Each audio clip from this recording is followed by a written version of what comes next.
본 방송에서 제공하는 투자 정보는 투자 판단에 대한 조언입니다. 방송에서 제공하는 주식의 가치, 가격 상승 및 하락에 대해서는 방송사에서 보장하지 않습니다. 시청자 여러분 안녕하세요. 오늘을 돌아보고 내일을 준비하는 오늘장 내일장 2부 진행의 백설혜입니다.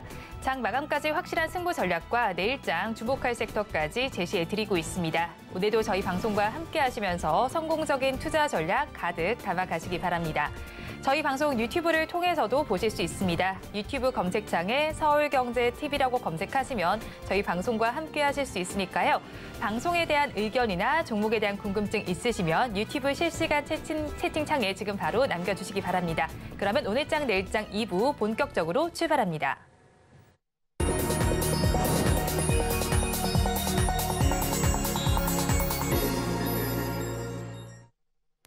급락하는 종목에 대한 생존 전략을 모색해 보겠습니다. 종목 SOS 시간, 오늘은 바로자산운용의 윤정식 상무와 연결되어 있습니다. 상무님 안녕하세요. 네, 안녕하세요. 상무님 먼저 급락하는 종목들을 구조해 보기 전에 오늘 시장 상황부터 점검하겠습니다. 오늘 시장은 어떻게 보시나요? 네, 오늘 시장은 좀 쉬는 모습이다라고 정리를 해볼 수 있을 것 같습니다. 외국인의 수급이 좋았죠.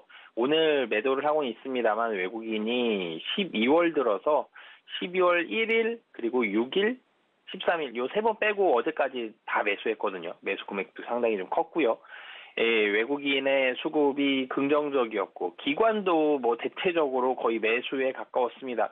이 기관의 수급도 긍정적이었고 그러면서 12월 달 들어서 2,500선대 중반을 훌쩍 뛰어넘어주는 그런 모습을 보여줬습니다. 그러면서 시장 상당히 좀 강하게 올라가는 모습을 보여줬는데 이 미국 시장에서도 그렇고 국내 시장도 그렇고 유동성에 대한 기대감이 시장을 끌어올렸죠. 내년 1분기 3월 달에 금리 인하에 대한 가능성을 상당히 높게 점치면서 유동성 기대감이 들어왔고 그러면서 시장이 상승하는 모습을 보여줬습니다. 여기까지는 좋았는데 너무 빨리 올랐다라는 게 좀 부담이죠. 채권금리 너무 빨리 내렸고 주가는 너무 빨리 올랐습니다. 그러면서 시장 속도 조절이 좀 필요한 상황이다. 파월 의장 긍정적인 발언을 했는데 여기에서 다른 FOMC 의원들 조금은 속도 조절 나오는 그런 모습들 발언들이 나오고 있습니다. 근데 시장의 분위기가 확 꺾이질 않았죠. 여기서 좀 쉬는 모습 정도지 시장의 분위기는 계속적으로 긍정적인 그런 상황의 모습을 보여주고 있습니다. 그렇지만 오늘 좀 전에도 말씀드렸듯이 이 속도 조절에 대한 부분 오늘 좀 나오고 있다라고 보시면 되겠습니다.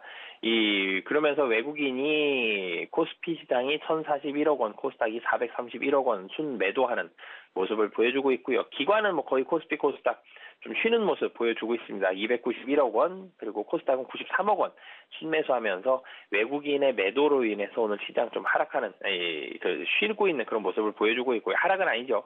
코스피가 강보합권에서 움직이고 있습니다. 전일과 거의 비슷한 주가 수준에서 움직이면서 아래꼬리 살짝 달면서 좀 올라가는 모습 보여주고 있고 역시 121선 다른 이평선들 다보다는 다 위에 있습니다. 그리고 조금 더 긍정적인 모습이 지금 나오고 있는 코스닥 어제도 코스피보다 좀 더 강했고요. 오늘도 코스피보다 좀 더 강합니다. 거래대금도 코스피보다 좀 더 많고요. 좀 더 긍정적이죠. 2차전지 관련된 종목들, 일부 종목들이 좀 상승하는 그런 모습을 보여주고 있는데 121선이 사실은 코스닥 시장에서 상당히 좀 강력한 저항선으로 작용할 수도 있었는데 오늘 121선 살짝 올라가 있죠. 수급이 이 시장의 흐름이 코스피보다는 코스닥이 조금 더 강하다라는 부분들 그러면서 오늘 코스닥 시장 움직임 나오는데 코스닥이 코스피보다 강한 흐름의 이유는 어제와 오늘 봤을 때 이 에코프로와 LS 머티리얼즈입니다. 에코프로가 어제도 8%가 좀 넘게 올랐죠. 3일 동안 거의 한 18%, 19% 정도 상승하는 모습을 보여줬습니다. 굉장히 좀 많이 올랐다라는 점. 시가총액 2위가 이렇게 많이 오르는 게 지수 상승의 첫 번째 요인이었고 또 두 번째는 HLB가 지금 4일 연속 거의 기염을 토하고 있습니다. 12월 13일 종가가 34,000원이었는데 지금 48,000원입니다. 40% 가까운 그런 상승을 보여주고 있고 여기에 또 한 가지는 LS 머티리얼즈.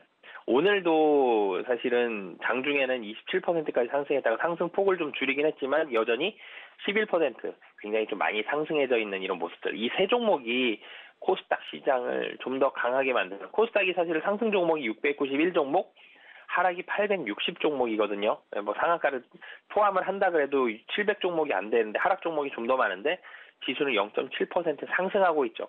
좀 전에 말씀드린 이 종목들이 상당히 좀 강하다라는 점, 그리고 여기에다가 엔터주들도 오늘 좀 좋은 모습들. JYP 엔터가 지금 시가총액, 코스닥 시가총액 9위인데요. 7% 상승을 하고 있고요. SM도 4% 상승을 하고 있습니다. 그러면서 엔터주가 좀 강하게 좀 상승하는 모습들. 코스피보다 코스닥이 강한 이유들은 좀 전에 말씀드렸던 2차전지, 그리고 엔터주, 그리고 일부 제약바이오 종목들이었는데, 오늘 근데 제약바이오 종목들은 전체적으로 코스피, 코스닥 모두 좀 강한 모습을 보여주고 있죠. 코스닥에서 HLB가, 코스닥 제약바이오 쪽에서는 HLB가 시가총액이 제일 커요, 지금. 셀트리온 제약보다 훨씬 큰데 HLB가 11% 상승을 하고 있고요. 뭐 메디콕스, 삼천당 제약, HLB 생명과학, 사바이오텍까지 이 제약바이오 쪽 좀 강하게 코스닥 시장에서 좀 움직이고 있고요. 코스피 시장도 마찬가지입니다. 뭐 의약품 섹터로 가보면 삼성바이오로직스, 셀트리온, 유한양행, 뭐 녹십자, 보령, 뭐 대용까지 이 제약바이오 쪽이 좀 상승을 하면서 전체적으로 코스피 시장과 코스닥 시장의 공통점으로는 제약바이오가 상승을 한다. 코스닥 시장만의 강점으로는 2차전지 관련된 몇몇 종목들이 좀 더 상승을 한다라고 보시면 되겠습니다. 지수의 변동성은 이제는 좀 줄어들 것으로 보여집니다. 뭐 긍정적인 상황이지만 지수가 여기서 더 많이 오르면 좀 부담스러워요. 네, 그렇기 때문에 2500선에서 2600선 정도, 2500선보다 조금 더 위에서 2600선 사이의 흐름들이 나타날 가능성이 높고, 그러면 여기서 반도체 관련된 종목들이 급상승을 하게 된다라면은 지수가 많이 올라가게 되죠. 그럼 좀 부담스럽기 때문에 반도체가 뭐 그렇다고 나쁘다는 건 아닙니다. 그동안 지수가 한번 레벨업 하면서 반도체와 자동차가 좋았었는데, 여기서 반도체 자동차는 조금 쉬는 모습, 조정이 아니라 조금 쉬는 모습이 좀 나올 가능성이 있고요. 그러면서 지수의 변동성은 좀 상당히 좀 제한적인, 그러니까 2550선에서 위아래로 좀 움직일 가능성이 있습니다. 박스권이 얇은데 이전 얇았을 때보다 레벨만 조금 더 올라가 있는, 이전에는 2500선 정도 중심으로 해서 위아래로 움직였다면 이제는 2550선 정도 중심으로 해서 위아래로 움직이는 모습. 그러면서 여기에서 섹터별로 다 같이 올라가거나 지수가 많이 올라가거나 이런 흐름들보다는 종목별 장세가 예상이 되고 있습니다. 그러면서 이 종목별로 예를 들어서 뭐 오늘 같은 경우 2차전지 관련된 종목들, 일부 종목들 상승을 하고 엔터 관련된 종목들도 상승을 하고 있죠. 그러면서 최근에 뭐 로봇 관련주들도 주가의 등락폭이 좀 심했고요. 이렇게 이 그날 좀 테마를 받거나 이슈를 좀 받는 종목들 순환매가 일어날 가능성이 있고, 근데 종목별 장세의 움직임이 나타날 때는 주의해야 될 점이 있죠. 종목별 장세는 계속해서 추세적으로 상승한다기보다는 조금 상승했다가 하락했다가 아니면 상승했다가 좀 쉬었다가 또 상승했다가 쉬었다가 이런 모습들이 나타날 가능성이 좀 있습니다. 그렇기 때문에 이 종목별 장세는 매매를 조금 더 빨리빨리 해야 되는 부분들이 있어서 이 계속적으로 좀 이 주식 투자를 좀 빠르게 대응하실 수 있는 분들만 종목별 순환매에 좀 동참하시는 게 좋을 것 같고요. 그런 부분들에 좀 자신이 좀 떨어지거나 시간적 투자가 조금 덜 할 수 있으신 분들이라면은 종목별 장세에 대응하시기보다는 조금 더 길게 들고 갈 수 있는 종목들, 뭐 이런 섹터들 위주로 대응하시면 좋을 것 같습니다. 전체적으로 시장의 분위기는 오늘 쉬고는 있습니다만 긍정적인 상황은 유지가 되고 있다라고 보시면 되겠습니다.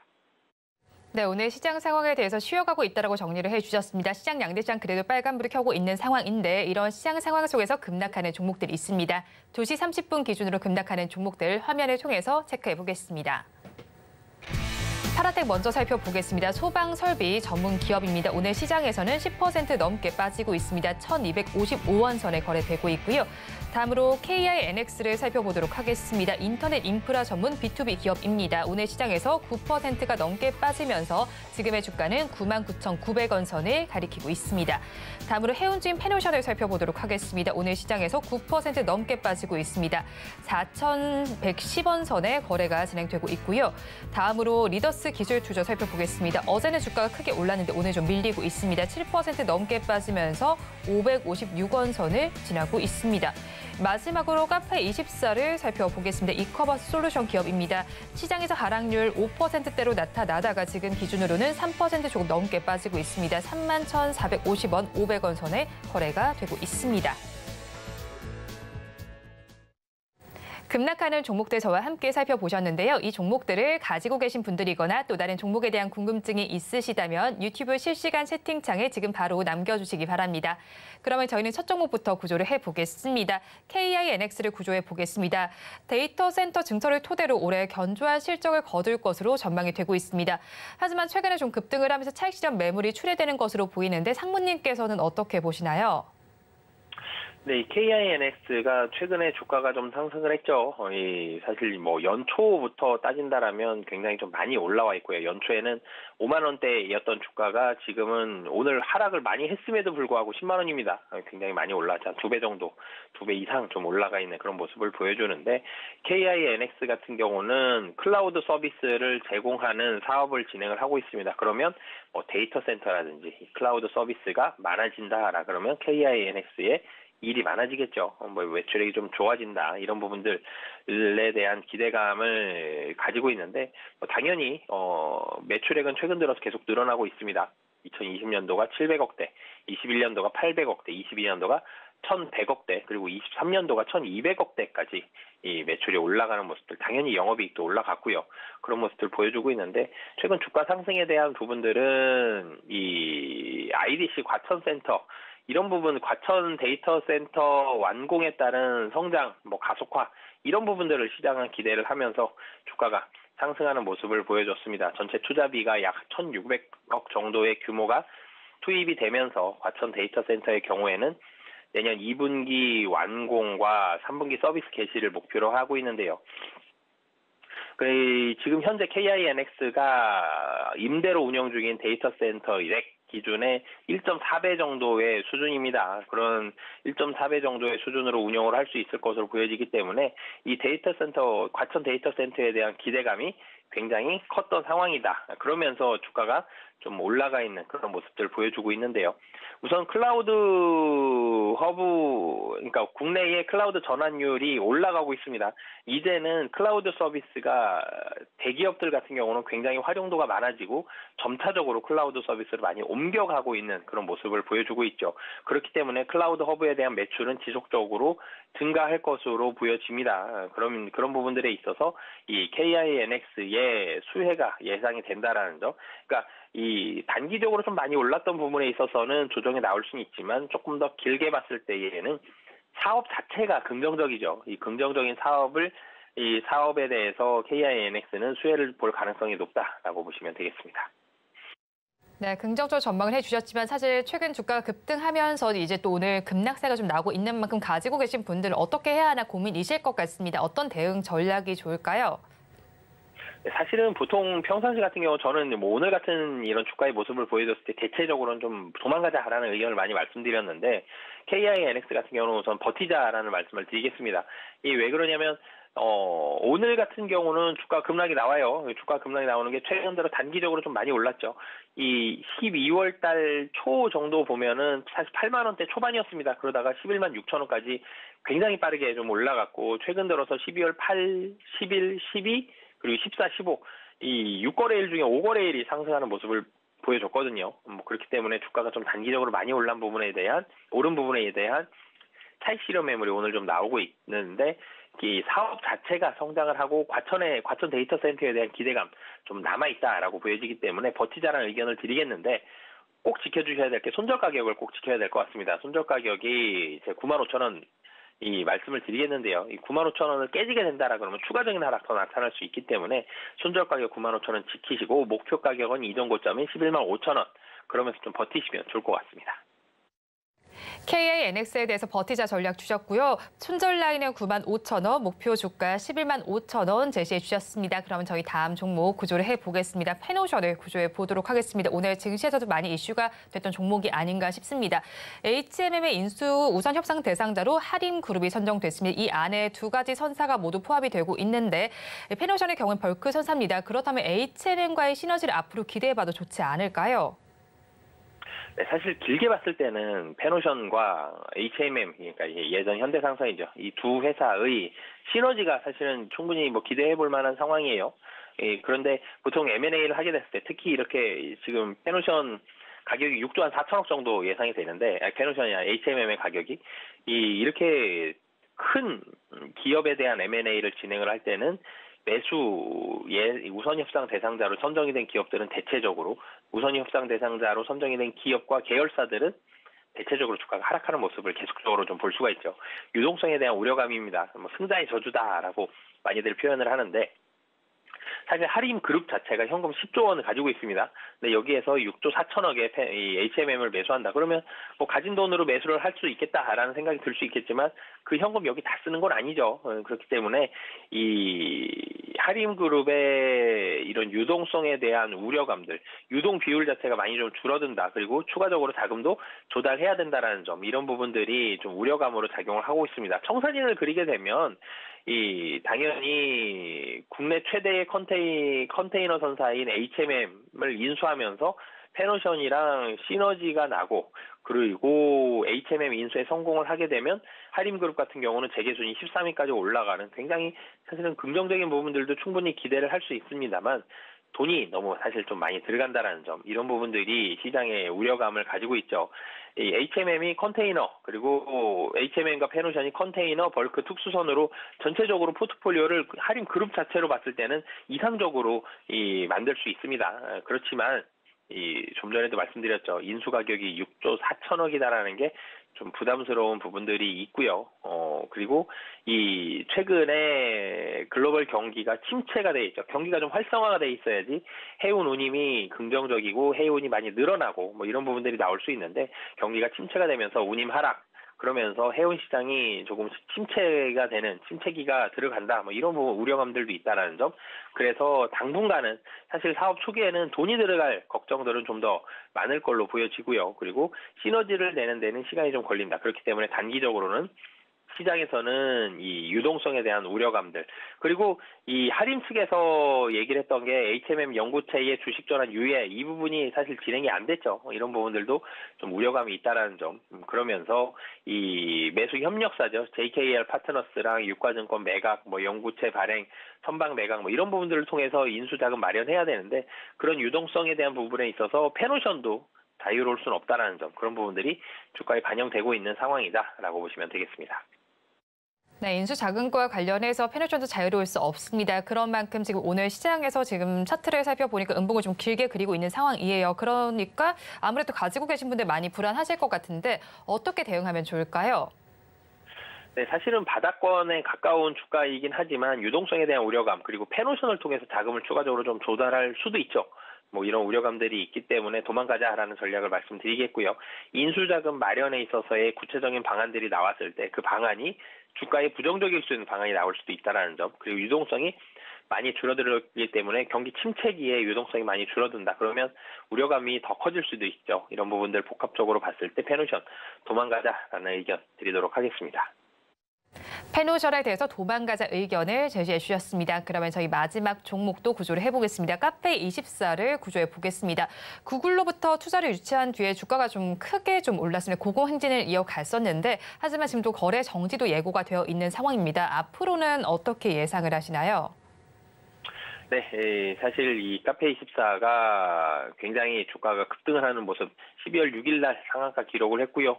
그리고 12월 7일도 약간 20% 가까운, 8일이 9.47%, 11일이 1.38, 12일까지 오르면서 5일 연속 상승을 했습니다. 상승에 대한 이유가 이 구글에서 투자를 한다, 유상증자가 들어온다, 그러면서 이 주가가 급등을 하는 그런 모습을 보여줬죠. 카페24 같은 경우는 기대감이 계속 있었다가 주가가 좀 지지부진한 모습이 나왔던 이유는 이 상장한 이후에 재무구조가 좀 좋지 않았습니다. 그러면서 이 고정비 부담으로 인해서 수익성이 많이 좀 떨어졌었는데, 이 수익성이 보충이 되면서 보완이 되면서 내년부터는 좀 좋아질 것이다, 이런 부분들도 같이 좀 나오고 있죠. 쇼핑 플랫폼, 인터넷 쇼핑 플랫폼입니다. 카페24가. 그러면서 유튜브 쇼핑에 대한 수혜, 그리고 이 사실은 사업에 대한 효율화와 기존 사업을 확장하는 시기에는 고정비가 폭발적으로 사실 증가를 하게 됩니다. 그러면서 회사가 적자가 나는 경우들이 많은데, 이 고정비가 좀 많았었는데 비용 절감으로 인해서 내년도에 대한 수익성 개선이, 실적 개선이 상당히 두드러질 것으로 보여지는데요. 이 카페24 같은 경우는 상장 이후 수익성 악화가 지속이 되다가 이제는 24년도는 흑자 전환이 예상이 되고 있는 그런 상황입니다. 뭐 내년 같은 경우는 유튜브 쇼핑으로 인한 매출액이 증가가 되고, 그러니까 고정비가 부담이 될 때는 매출액이 늘어나야지만 이 고정비를 상쇄하면서 고정비에 대한 비중을 줄여줄 수가 있죠. 전체적으로 고정비를 넘어가기 전까지는 회사는 흑세를 낼 수가 없기 때문에. 근데 매출액을 늘어가면서 고정비에 대한 부담도 줄어드는데 고정비도 줄였죠. 절대적인 액수도 줄인다라는 점. 사업에 대한 전체적인 효율화를 통해서 이제 고정비에 대한 부담, 절대적인 금액도 줄이면서 내년도는 약간 60억 원대의 흑자 전환이 예상이 되고 있습니다. 그러면서 카페24 같은 경우 내년도를 바라본다. 그러면 긍정적인 좀 상황이다라고 보시면 되겠고요. 그러니까 지금 구글 투자에 대한 기대감이 나오면서 주가 지지부진했던 주가가 큰 폭으로 좀 올랐고요. 큰 폭으로 올랐는데 여기에서 주가가 좀 횡보하다가 다시 주가가 좀 떨어졌던 이유는 여전히 지금 실적에 대한 부담감은 좀 있습니다. 그렇지만 내년도 실적에 대해서는 충분히 좀 기대해 볼 만하다. 그리고 구글에 대한 부분들도 시너지도 좀 기대해 볼 만하다. 이런 부분들 봤을 때 24년도 좀 기대해 볼 만하다라고 보시면 되겠습니다. 네, 카페24에 대해서 내년까지도 기대해 볼 만하다라고 정리를 해주셨는데 오늘은 주가가 그래도 일단 밀리고 있는 만큼 가지고 계신 분들 약간 변동성이 계속 나타나지 않을까 걱정이 있으실 것 같거든요. 어떻게 대응해 나가면 좋을까요? 네, 우선 버티자라는 의견을 좀 말씀을 드리겠고요. 카페24 같은 경우 사실 차트만 보면 좀 부담스럽죠. 한번 레벨업해서 주가가 레벨업해서 옆으로 좀 횡보하다가 다시 주가가 또 뛰는 모습들 이런 부분들이 있기 때문에 주가가 좀 부담스러울 수 있는데 내년도 실적을 바라봤을 때 그런데 이제 금년도 실적은 좋지 않게 나올 수도 있죠. 근데 내년도 실적을 바라봤을 때 긍정적이다라는 점 그리고 구글과의 시너지도 좀 기대가 된다라는 점 이런 부분들을 복합적으로 봤을 때 버티자라는 의견을 말씀드리겠고요. 근데 이렇게 주가가 많이 올라 있을 때는 아까 KINX에서도 말씀을 드렸지만 손절 가격은 꼭 지켜줘야 될 것 같습니다. 그래서 이 카페24 같은 경우는 손절 가격은 28,000원 그러니까 횡보했을 때의 약간 바닥권 정도의 주가가 28,000원이거든요. 손절 가격 28,000원 그리고 목표 가격은 이전 고점이죠. 33,000원 잡고 대응하시면 좋을 것 같습니다. 카페24에 대해서 버티자 전략 주셨습니다. 손절 라인이 28,000원, 목표 주가 33,000원 제시해 주셨습니다. 지금까지 바로자산운용의 윤정식 상무와 함께했습니다. 오늘 연결도 고맙습니다. 네, 감사합니다.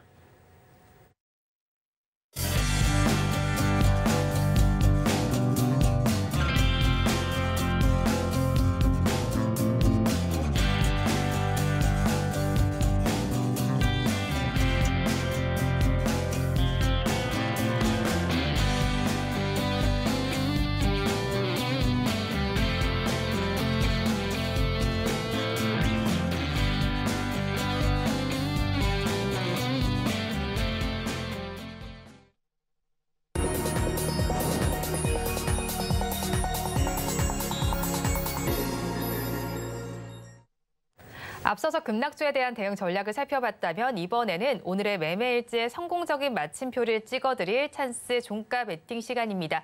오늘은 뉴스탁의 유창희 대표 나와 있습니다. 어서 오세요. 안녕하십니까.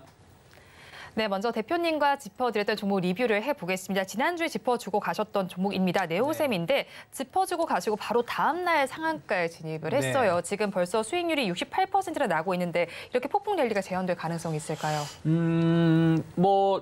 추가적인 상승 가능성은 충분히 있다 생각을 좀 하고 있습니다. 왜 그러냐면 반도체 관련된 종목군들 이제 지난주에 많이 오른 종목군들 대표적으로 SFA 반도체 같은 경우는 버티다가 지난주 금요일 흘러내렸거든요. 그리고 나서 이제 어제 오늘 좀 반등을 시도하고 있는 거고 어버브 반도체는 버텨주다가 오늘 상한가에 좀 들어갔습니다. 그게 무슨 말이냐면 CXL 반도체, 그리고 엔비디아, AI 관련된 반도체 종목군들이 지난주 초에 많이 오르고 좀 버텨주고 나서 치고 나가고 있는 종목이 있고 또 반대로 이제 흘러내리는 종목이 있는데 네오셈은 아직까지는 좀 버텨주고 있다고 보면 될 것 같아요.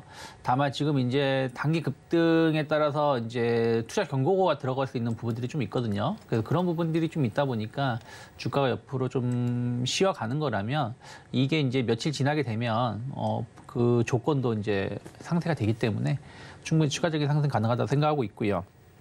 또 CXL 관련해서 네오셈이 어쨌든 가장 핵심적인 역할을 해주고 있고요. 또 제가 지난번에도 말씀드렸다시피 반도체 관련된 종목군들이 물론 1대1로 비교할 수는 없다라고 말씀드렸지만 한미 반도체라든지 이스페타시스라든지 이런 거의 어떤 사례를 본다라면 지금 많이 오른 것 같아도 충분히 더 올라갈 수 있다고 생각하고 있고, 뭐 제주 반도체만 하더라도 온비디아 AI 관련해가지고 한 달 사이에 4,000원 하던 게 있던 주가, 4,000원 밑에 있던 주가가 한 13,000원대까지 올라왔고, 그렇다 해서 또 조정이 크게 나온 게 아니라 또 추가적인 상승을 좀 모색하고 있기 때문에 네오셈도 손절가만 잘 지켜준다라면 예를 들어 현재 가격 기준으로 해서 제가 일단 그때 목표가는 일단 도달한 상황이기 때문에요. 어제 오늘 저점 정도가 되겠죠. 약간 변동성은 있습니다만은 6,600원이 크게 이탈하지 않으면 한 번 정도는 공략을 해볼 수 있는 종목이지 않을까 생각하고 있습니다. 네, 네오셈 손절 라인이 6,600원을 이탈하지 않는다면 충분히 공략을 해볼 만하다라고 정리를 해주셨습니다. 리뷰 여기서 마무리해보고요. 오늘도 장 마감까지 15분 정도가 남아 있습니다. 그럼 저희 종가 베팅할 종목 어떤 섹터에서 오늘은 찾아볼까요? 오늘은 이제 반도체 다음으로 또 조금 기대가 되고 있는 게 이제 저는 로봇이 아닐까 생각을 좀 하고 있습니다. 물론 오늘은 약간 하락 전환하긴 했습니다만은 두산 로보틱스가 어저께 상당히 강한 상승을 보여줬었고, 오늘도 좋은 상승을 좀 장중엔 보여줬었기 때문에 로봇 관련된 종목군들에서 좀 관심 있는 종목을 한번 선별해 봤습니다. 네, 로봇과 관련해서 최근의 흐름은 좀 어떻게 보셨을까요? 로봇주들도 마찬가지예요. 그러니까 최근 한 2주 정도는 로봇주들이 그렇게 주목을 받지 못했었습니다. 네. 왜냐하면 두산 로보틱스가 11월 달에 상당히 좋은 흐름을 보여줬었고, 12월 들어서는 조금 이제 차익성 매물, 좀 고점에 대한 부담감이 좀 있으면서 행보를 주었죠. 그러다 보니까 뭐 레인보우 로보틱스든 뭐 이런 종목군들도 11월 마지막, 12월 초에 올라왔다가 조금 쉬었는데, 그리고 나서 다시 한번 좀 이제 지난주부터 분위기가 변하는 게 금리 인하에 대한 어떤 기대감들이 좀 있고, 또 어저께 같은 경우는 이제 뭐 그 테슬라가 휴머노이드 공개도 있었습니다만은 네. 뭐 AI가 로봇에 탑재된다, 뭐 이런 부분들이 이슈가 되면서 또 새로운 어떤 스토리가 좀 그려지면서 좀 기대감을 좀 보여주고 있지 않나 판단하고 있습니다. 네, 테슬라의 휴머노이드 로봇이 이제 공개가 되면서 굉장히 좀 많이 유연해진 것 같더라고요. 네. 기술력이 많이 올라온 것 같은데 우리나라 로봇 관련 기업들도 그 정도의 기술력을 좀 가지고 있다고 볼 수 있을까요?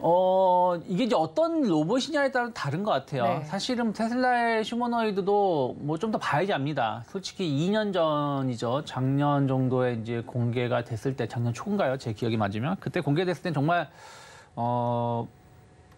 비웃음을 샀었죠. 로봇인데 사람이 부축하고 그 전시장에 나왔었으니까요. 근데 그 한 2년 사이에 정말로 괄목한 성장을 계속 보여주는 것 같아요. 올 초에 한번 공개했을 때도 이렇게 빨리 성장했나라고 할 정도였는데, 어저께인가요? 그저께 공개가 됐을 때도 상당히 빠르구나 생각을 좀 하고 있었습니다. 그래서 물론 이제 그 로봇 자체는 다르긴 합니다만은 어쨌든 테슬라의 로봇도 상당한 수준에 올라와 있다 생각하고 있고, 우리나라 로봇 업체들도 상당한 수준에 올라와 있는 제품들이 많이 있기 때문에 계속해서 좀 주목을 해볼 수 있는 위치가 아닐까 판단하고 있습니다. 네, 지금도 주목을 해볼 수 있는 위치다라고 정리를 해주고, 이제 금리 인하 기대감도 있고 이제 정부의 정책까지 더해지면서 이제는 로봇이 좀 주도주가 될 수 있지 않을까라는 기대감도 있습니다. 좀 어떤 요건들이 수반이 돼야지 좀 주도주로 부상할 수 있을까요? 뭐 일단은 뭐 저는 아직도 주도주 역할을 해주고 있다 생각을 좀 네. 하고 있어요. 뭐 예를 들어서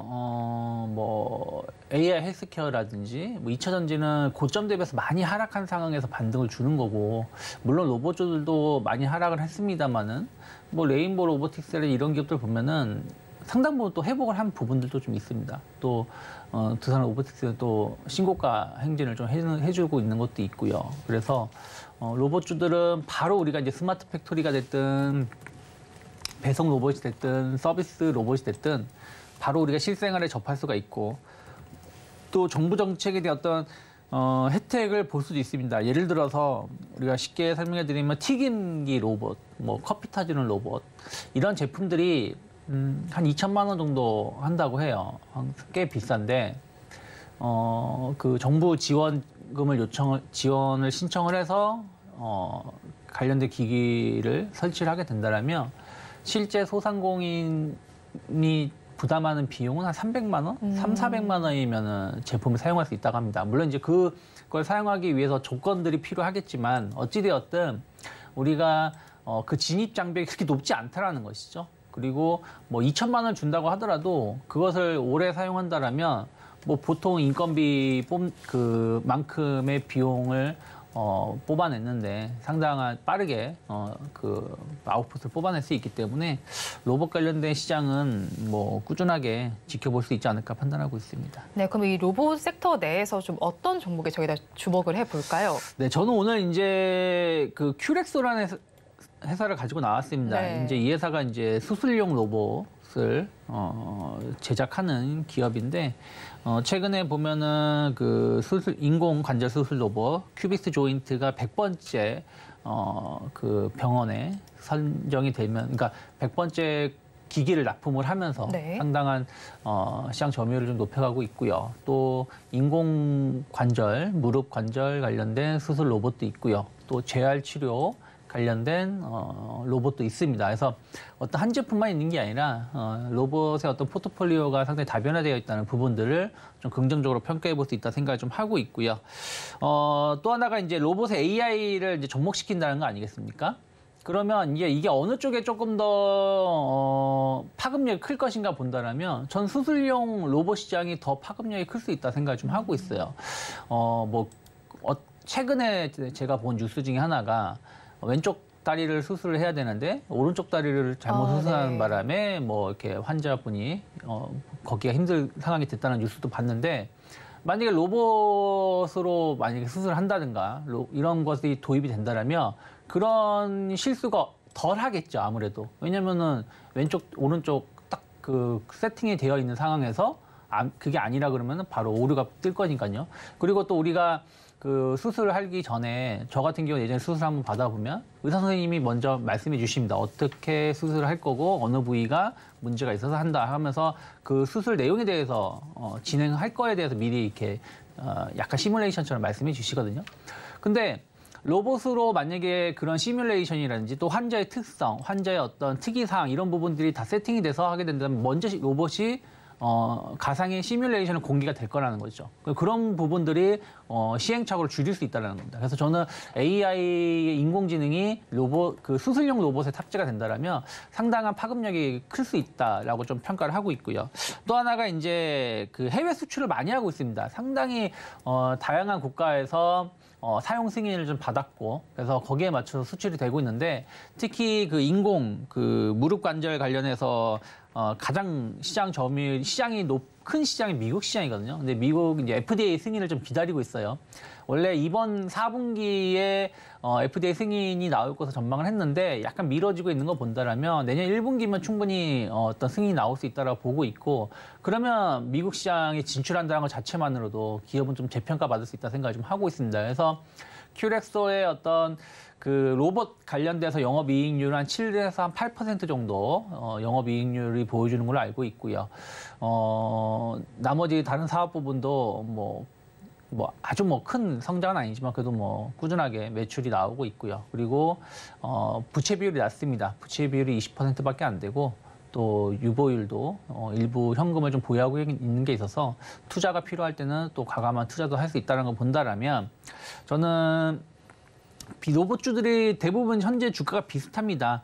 지난 9월 달 고점을 기록을 하고 11월 달까지 하락을 하고 나서 조금 완만하게 좀 반등을 주고 있는데 지난 11월 말에 한번 강하게 올라왔다가 지금 다시 그 자리를 좀 돌파를 시도하고 있기 때문에 한번 관심 있게 볼 수 있지 않을까 생각하고 있습니다. 네, 그렇다면 저희 가격 전략은 어떻게 세워가면 좋을까요? 네, 일단은 만약에 뭐 금리 인하에 대한 어떤 기대감들, 또 연초 랠리에 대한 어떤 기대감들 나온다라면 로봇주들 충분히 반응할 수 있고, 또 하나가 양도세 완화가 이번 주 중에 결정이 된다라면 제 생각에는 빠르면 내일 혹은 모레면 결정될 거라 생각하고 있는데, 그렇다면 주가는 일단은 긍정적으로 반응을 했을 때 전 최대 22,000원 정도까지는 단기적으로 룸이 열려 있지 않나 생각을 좀 하고 있고요. 16,800원이 크게 이탈하지 않는다라면 뭐 현재 가격에서 약간 눌림이 나왔을 때 분할 매수도 가능하다라고 보고 있습니다. 네, 네, 큐렉소 저희 종가 베팅할 종목으로 살펴봤습니다. 그러면 저희 마감 동시효과 구간 우리 시장 어떤 분위기 보이고 있는지 양대 시장의 분위기 체크를 해보도록 하겠습니다.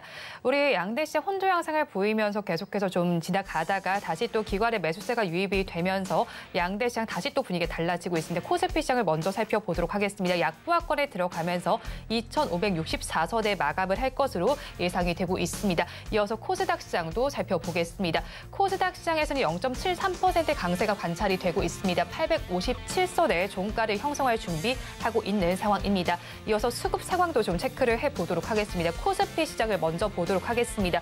외국인 투자자들 많이 매도세를 보이고 있습니다. 외국인 투자자들 928억 원의 매도 양상을 펼치고 있는 가운데 기관과 개인 투자자들 쌍끌이 매수세를 보여주고 있습니다. 기관 투자자들은 504억 원, 개인 투자자들 498억 원의 매수세를 펼치고 있습니다. 다음으로 코스닥 시장으로 넘어가 보도록 하겠습니다.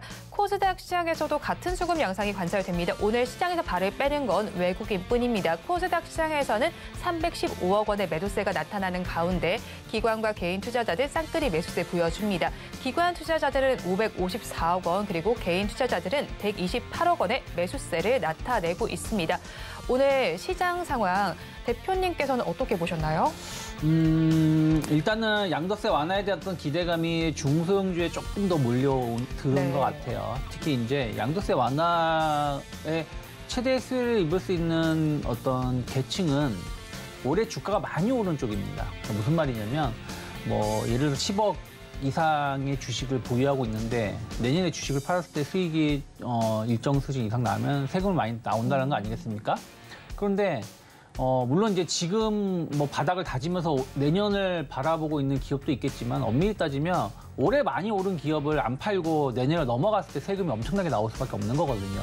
그래서 이제 뭐 2차 전지가 됐든 로봇이 됐든 AI, 뭐 헬스케어가 됐든 이런 쪽이 올해 어쨌든 많이 오르지 않았으니까 반도체까지 포함을 해가지고 그래서 이들 종목군들이 양도세 완화가 된다면 수혜를 입을 수 있습니다. 그래서 이쪽을 좀 먼저 매도했던 분들이 만약에 내가 세금 혜택을 받을 수 있다 그러면 다시 매수할 수 있는 부분들이 있는 거거든요. 그래서 그러한 자금이 좀 먼저 들어오고 있기 때문에 중소형주들이 좀 강하면서 코스닥을 좀 견인시키고 있다. 그래서 어저께도 코스피는 어저께도 보합이었는데 코스닥은 1%가 넘는 상승을 보여줄 수 있었던 원동력이다 생각을 좀 하고 있고요. 그리고 오늘 같은 경우도 마찬가지입니다. 뭐 코스닥이 1% 가까운 상승을 보여주고 있는데 코스피는 그냥 강보합 정도죠. 그래서 오늘까지도 혹은 뭐 이제 이 뉴스가 나오기 소멸하기 전까지는 조금 더 코스닥 시장이 좀 힘을 낼 수 있지 않을까 생각을 좀 하고 있고요.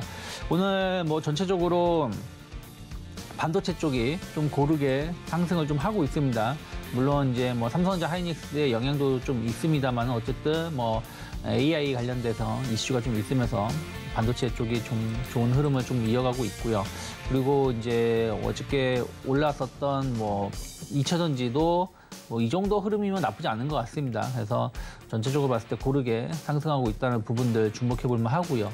그리고 약간 이제 배당 이제 그 기산일이 좀 변경이 되고 있거든요. 그래서 아직 뭐 발표하지 않은 기업들도 좀 있고 이번 주에 발표를 안 하면 이제 그 변경할 수 없기 때문에 그 배당 관련된 막판 이제 배당 관련돼서 경기 방어주 성격을 갖고 있는 기업들이 좀 강한 것 같습니다. 오리온이라든지 뭐 빙그레, 농심, 뭐 동원산업 같은 경우는 오늘 뭐 아침부터 강하게 상승을 하면서 약간 고배당주에 대해서 막판 좀 매수세가 좀 유입되고 있는 것이 아닌가 생각을 좀 하고 있고요. 반면에 또 이제 화학주들은 또 조정이 좀 나와주고 있어요. 어저께 좀 좋은 흐름이었는데 오늘 좀 조정이 나와주고 있고 뭐 유가가 좀 올라서 그런지 모르겠지만 항공주들도 약간의 조정이 좀 나와주고 있습니다. 물론 동시가기 때문에 좀 더 봐야 되긴 합니다만은 전체로 봤을 때 금융주, 뭐 정유화학 그리고 뭐 그 항공주들이 조금 약세를 띠고 있고요. 그리고 원래는 이제 오늘 강했었던 게 해운주였거든요. 네. 아침에도 뭐 페노션 같은 경우는 아침에 한 7%, 한 4, 5% 이상 상승했다가 지금 좀 가파르게 하락 전환된 부분들, 약간 해운주들이 좀 변동성이 조금 수혜주 운하 관련해가지고 좀 희비가 좀 엇갈린다 그럴까요? 그러면서 좀 변동성이 나오고 있지 않나 판단을 좀 하고 있습니다. 네, 우리 양대 시장은 다시 또 양대 시장 모두가 빨간불을 켜면서 마감을 할 준비를 하고 있습니다. 수급 양상을 체크를 해본다면 오늘 시장에서는 외국인 투자자들만이 양대 시장 모두에서 발을 빼고 있고 기관 투자자들과 개인 투자자들은 쌍끌이 매수를 하고 있습니다. 그리고 기관 투자 주체들 중에서도 살펴본다면 코스피와 코스닥 양대 시장에서 연기금은 계속해서 매수세를 나타내고 있는 상황이 펼쳐지고 있습니다. 최근 거래 내내 계속해서 매수세를 계속 유입시켜주고 있는 상황입니다. 마감 동시효과 구간 함께 하셨습니다.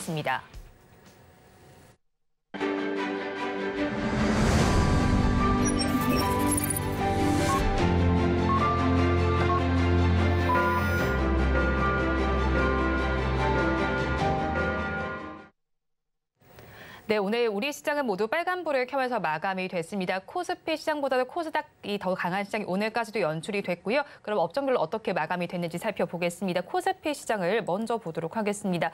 코스피 시장에서 가장 강했던 업종은 의료 정밀 업종입니다. 그 안에서 가장 강하게 움직였던 종목은 덴티움이었고요. 6%대로 상승 마감이 됐습니다. 그 다음으로 음식료 업종이 좋았습니다. 1%대 강세 흐름을 보여줬고요. 그 다음으로는 섬유 의복 업종이 1.16%로 상승 마감을 했습니다. 다음으로 코스닥 시장으로 넘어가서 살펴보겠습니다.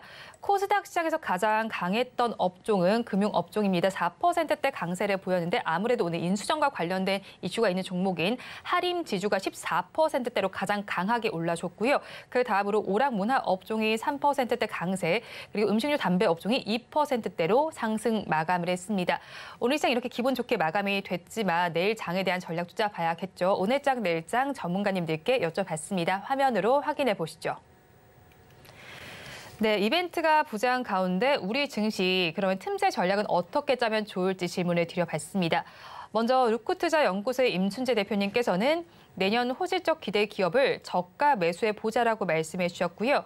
다음으로 미중산업경제연구소의 조용찬 소장님께서는 주식 비중 확대로 연착륙을 대비해 보자고 말씀해 주시면서 반도체와 전고체를 공략해 보자고 말씀해 주셨습니다. 마지막으로 바로자산운용의 윤정식 상무님께서는 최근 시장은 반도체와 자동차 중심의 포트폴리오가 적절하다라고 정리를 해주셨는데요. 이에 대해서 대표님 의견 어떠실까요? 네, 뭐 저는 어쨌든 시장은 뭐 약간 그 FOMC가 파월이 좀 너무 달렸다라는 얘기가 좀 있지만 네. 계속 좀 보고 싶은 것만 보려고 하는 것 같아요. 이게 이제 주식시장의 관성이라는 게 좀 있기 때문에 뭐 9월, 10월처럼 안 좋을 때는 아무리 좋은 뉴스가 나온다고 해도 안 좋은 것만 보려고 하고 있고, 또 반대로 지금처럼 시장이 좋을 때는 다들은 아니지만 좀 일부 좀 조심해야 된다는 뉴스가 나온다고 하더라도 좋은 것만 일단 보려고 하는 흐름이 좀 있습니다. 그러면서 계속 상승 기조를 이어가려고 하고 있죠. 특별하게 지금 나올 만한 악재는 없습니다. 뭐 실적 장세도 아니고 또 연말이다 보니까 우리나라도 이제 실제 거래일이 다음 주 3일, 그리고 이번 주 3일, 6거래일 정도밖에 안 남은 거거든요. 네. 그러다 보니까 이제 호가가 얇다 그러죠. 이제 휴가를 가시거나 뭐 좀 연말에 좀 이제 주식 비중을 좀 정리하고 현금을 좀 확보해 놓거나, 그러니까 어쨌든 이제 투자를 좀 마무리하려고 하다 보니까 호가가 얇아요. 호가가 얇다는 얘기는 무슨 얘기냐면 정말 작은 이슈에도 주가가 상승하게 되면 강하게 또 올라갈 수 있다는 얘기거든요. 반대로 또 하락하게 되면 또 크게 하락할 수 있는데 지금 분위기는 일단 상승의 흐름이고요. 또 우리나라 같은 경우는 지난 11월 달에 그 공매도 네. 규제가 좀 있었고, 또 양도세 완화가 정말 한 하루 이틀 안에 이루어진다라면 어쨌든 매수 우위가 조금 더 이어질 수 있다는 것이죠. 그렇기 때문에 시장의 분위기는 계속해서 좀 긍정적인 흐름들이 이어질 수 있지 않을까 생각을 좀 하고 있고요. 그러면 일단은 결국은 시장 주도주는 지금 반도체입니다. 반도체는 당연히 한두 종목은 포트에 있으셔야 된다 생각하고 있어요. 네. 추세가 살아나가고 있는 기업들 중심으로 해가지고 너무 급등한 종목이 부담스럽다라면 좀 완만하게 오르고 있는 기업들도 많이 있어요. 예를 들어서 뭐 TMC 같은 경우도 꾸준하게 좀 올라오면서 고점을 좀 갱신하고 있기 때문에 그런 종목군들을 중심으로 해서 좀 관심 있게 좀 보시면 좋다 생각하고 있고요. 그 다음에 이제 2차 전지 쪽도 뭐 약간 이제 주도주의 흐름은 좀 변화가 되고 있습니다. 오늘 약간 비록 좀 조정은 좀 나왔지만 그래도 뭐 그 분리막이라든지 그러니까 SK IT 테크놀로지라든지 이런 기업들 또 뭐 전액 관련된 엔캠 같은 기업들 이런 기업들은 꾸준하게 내년에 대한 어떤 기대감도 충분히 가져갈 수 있다 생각을 좀 하고 있습니다. 그래서 아직까지는 제가 봤을 때는 오늘같이 약간 눌림이 좀 나왔을 때 좀 접근해 보신 전략 충분히 저는 이어갈 수 있지 않을까. 물론 뭐 SK IT 테크놀로지는 6% 많은 조정이 큰 조정이 나왔지만 아직은 추세가 완벽히 무너진 건 아니거든요. 그래서 이럴 때 한 번 정도 공략해 볼 수 있다 생각하고 있고요. 뭐 엔캠 같은 경우는 큰 조정이 없었죠. 그리고 솔브레인 홀딩스 같은 기업들도 계속해서 좀 지켜볼 만하다 생각하고 있고요. 솔브레인이죠. 솔브레인 같은 경우도 계속해서 지켜볼 만하다 생각하고 있고요. 그다음에 이제 신재생 에너지 쪽입니다. 아무래도 금리 인하가 이루어진다라면 조금 사업을 하는데 조금 숨통이 튀는 부분들이 좀 있죠. 그래서 지난주에 강했다가 어제 오늘 조금 눌림목이 나오고 있는데 저는 풍력이라든지 태양광 해서는 약간 풍력 쪽이 조금 더 좋을 것 같긴 한데요. 어찌됐든 이틀, 2, 3일 정도 눌림이 나왔다. 큰 조정이 아니고 약간의 눌림이 나왔다라면 또 다음에 시장이 반등을 줄 때 또 치고 나갈 수도 있지 않을까 판단하고 있습니다.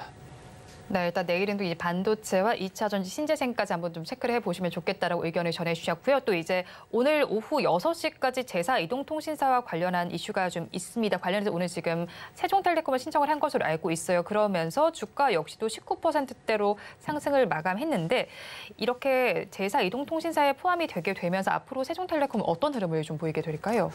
글쎄요, 뭐 오늘 뭐 항상 그런 뭐 이슈가 있을 때 뭐 세종텔레콤이 항상 선두에 이름에 오르고 주가는 급등락을 하는데 지금 뭐 새로운 통신사가 필요한가요? 우리나라에? 제가 봤을 때는 그냥 이슈에 의해서 주가는 움직이는 것이고 그것이 끝난다라면 추가적인 연속성을 띠기에는 좀 힘들지 않을까 생각을 좀 하고 있어요. 그래서 뭐 그렇다고 해서 뭐 투자가 엄청나게 이루어질 것인가? 오늘 5G 관련된 종목군들 보면은, 그러니까 5G 혹은 6G 관련된 종목군들 보면 그렇게 오른 게 별로 없습니다. 그래서 저는 통신 쪽은 조금은 보수적으로 보고 있고요. 그나마 최근에 보면 KT 같은 경우는 꾸준하게 상승을 좀 하고 있어요. 네. 이게 이제 배당에 대한 어떤 기대감이 형성되면서 올라오고 있는 거거든요. 그래서 KT 같은 경우는 어제 좀 큰 조정을 2% 조정이 받았습니다만은 지난 12월부터 보면은 진짜로 계속해서 올라왔어요. 뭐 3만 한 2천 원대 있던 주가가 3만 4천 원대까지. 물론 수익률로 보면 얼마 안 되는 것처럼 보이지만 어쨌든 이 큰 기업이 단번에 한 20%, 한 12, 3%, 한 4, 5% 정도 수익을 줬다는 얘기는 큰 것이라 보고 있고요. 또 SK텔레콤 같은 경우도 뭐 그렇게 많이 오르지 못했지만 이 회사는 11월 달에 먼저 올랐거든요. 11월 달에 올라왔다가 눌림이 나오는 거라서 저는 뭐 세종텔레콤 같은 경우는 좀 단기 이슈로 그래서 하루 이틀 정도 흐름을 좀 보면서 차익 실현하신 전략이 좀 맞지 않을까 생각하고 있습니다. 네, 지금 세종텔레콤 경우에는 단기적으로 보면 좋겠다라고 정리를 해주셨고 또 오늘 시장에서 제약 바이오와 관련된 이슈들도 좀 있었습니다. 특히나 이제 코스닥 시총 상위에 위치하는 HLB의 상승률이 굉장히 두드러지더라고요. 11% 넘게 올랐고 최근 들어서도 그래프가 굉장히 가파르게 올라가고 있는데 이 HLB 병역요법이 간암뿐만 아니라 폐암에서도 유효성이 입증됐다는 소식 속에서 매수세가 계속 몰리고 있는 것으로 알고 있습니다. 지금 많이 좀 부담스러운 위치긴 한데 지금이라도 접근이 가능한 건지 좀 궁금하고요. 거기에 대해서 제약 바이오주 전반으로도 어떤 흐름이 좀 포착이 될까요? 뭐 HLB 관련해서 HLB 그룹주들이 최근에 좋은 흐름을 보여주고 있어요. 그렇기 때문에 뭐 HLB가 크게 꺾이지 않는다면은 충분히 추가적인 상승 가능하다 생각하고 있고요. 다만 단기적으로 좀 많이 오른 감은 좀 있습니다. 좀 지난주 목요일부터 좀 가파르게 올라온 부분들이 좀 있어서 숨고르기는 좀 필요하지 않을까 생각을 좀 하고 있고요. 제약바이오에서 좀 시장에서 관심이 많은 게 금리를 인하하게 된다면 제약바이오가 수혜를 입을 수 있는 부분들이 좀 있습니다. 그래서 일부 흐름 최근에 보면은 한미아품이 얼마 전에 한번 강하게 상승했다가 좀 고점에서 좀 물량을 소화를 하고 있고요. 그리고 SK바이오팜 같은 경우도 오늘 좀 의미 있는 모습은 아닌데 계속 고점을 돌파를 좀 시도하고 있어요. 그래서 이런 기업들을 조금 관심 있게 보면서 접근해보면 좋지 않을까 생각하고 있고요. 그리고 뭐 레고캠 바이오 같은 경우도 최근 2, 3일은 좀 힘이 좀 약한데 어찌되었든 지금 11월에 강했고 12월에도 치고 나가려고 하고 있는 모습들이 좀 있습니다. 그래서 비만 치료제라든지 뭐 유전자 가위 쪽은 좀 쉬어가고 있기 때문에 좀 신약이라든지 뭐 이런 부분들에 대해서 좀 모멘텀이 있는 기업들을 선별해서 접근해 보시면 좋지 않을까 판단하고 있습니다. 네, 모멘텀이 있는 기업들을 선별해서 접근해 보자라고 정리를 해주셨습니다. 지금까지 유스탁의 유창희 대표와 함께했습니다. 오늘 말씀 고맙습니다. 고맙습니다. 오늘장 내일장 2부에서 전해드린 내용 정리해서 보여드리겠습니다. 화면으로 확인해 보시죠. 오늘장 내일장 2부 핵심입니다. 오늘 종목 SOS 코너에서는 KIENX와 카페24 그리고 페노션을 구조해 드렸습니다. 앞선 두 종목에서는 버티자 전략을 주셨고요. 페노션에 대해서는 도망가자 전략 주셨습니다. 할인그룹 인수전이 먹구름이 껴있는 만큼 매도를 해보자라고 정리를 해주셨고요. 다음으로 오늘 종가 베팅할 종목으로 큐렉스를 공략해 주셨습니다. 로봇 시장이 확대되는 가운데 의료 로봇이 급부상하고 있습니다. 한번 관심을 가져보시기 바랍니다. 마지막으로 내일의 승부수로는 반도체와 2차 전지, 신재생 섹터 짚어주셨습니다. 본 방송에서 제공하는 정보는 투자 판단에 대한 조언일 뿐 해당 주식의 가치와 수익률을 보장하지는 않습니다. 아울러 서울경제TV와 서울경제신문은 당사의 브랜드입니다. 최근 당사를 사칭하는 피해 사례가 늘어나는 만큼 각별히 주의해 주시기 바랍니다. 오늘장 내일장 2부에서 준비한 순서는 여기까지입니다. 저희는 내일 이 시간도 여러분과 함께하겠습니다. 오늘도 시청해 주신 여러분 고맙습니다.